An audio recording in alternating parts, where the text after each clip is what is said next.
திருப்பூரில் பரம்பொருள் ஃபவுண்டேஷன் அலுவலகத்திற்கு விசாரணைக்காக மகாவிஷ்ணுவை போலீசார் அழைத்து வர உள்ள நிலையில் நுழைவு வாயில் கதவை ஊழியர்கள் பூட்டி வைத்துள்ளனர். கூடுதல் விவரங்களை செய்தியாளர் செந்தில் வழங்க கேட்கலாம். செந்தில், வணக்கம். விவரங்களை சொல்லலாம்.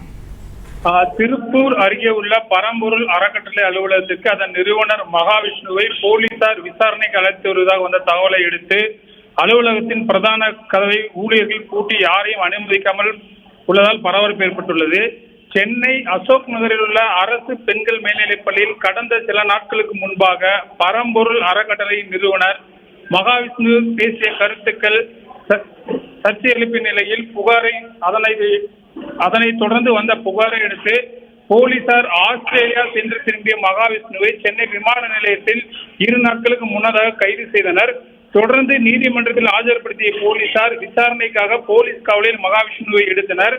இந்நிலையில் திருப்பூர் மாவட்டம் அவினாசி அடுத்த குளத்துப்பாளையம் பகுதியில் உள்ள பரம்பொருள் அறக்கட்டளையின் தலைமை அலுவலகத்திற்கு அவரை விசாரணைக்காக அழைத்து வருவதாக தெரிகிறது. மேலும் பரம்பொருள் அறக்கட்டளைக்கு சிங்கப்பூர், மலேசியா, இலங்கை மற்றும் ஆஸ்திரேலியாவின் சிட்னி உள்ளிட்ட நாடுகளில் கிளைகள் இருப்பதாகவும் கூறப்படுவதை அடுத்து தமிழகத்தில் அவினாசி குளத்துப்பாளையம் பகுதியில் தலைமை அலுவலகத்தில் அறக்கட்டளைக்கான நன்கொடை விவரங்கள் மற்றும் என்னென்ன மாதிரியான பணிகளில் அறக்கட்டளை ஈடுபடுகிறது, எந்தெந்த பள்ளிகளில் மகாவிஷ்ணு சொற்பொழிவு ஆற்றியுள்ளார், என்னென்ன தலைப்புகளில் அவர் சொற்பொழிவு செய்து வருகிறார் என பல்வேறு கோணங்களில் விசாரணை நடத்தப்படலாம் என தெரிகிறது.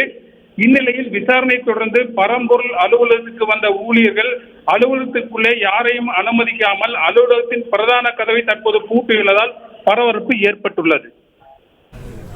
விவரங்களுக்கு நன்றி செந்தில்.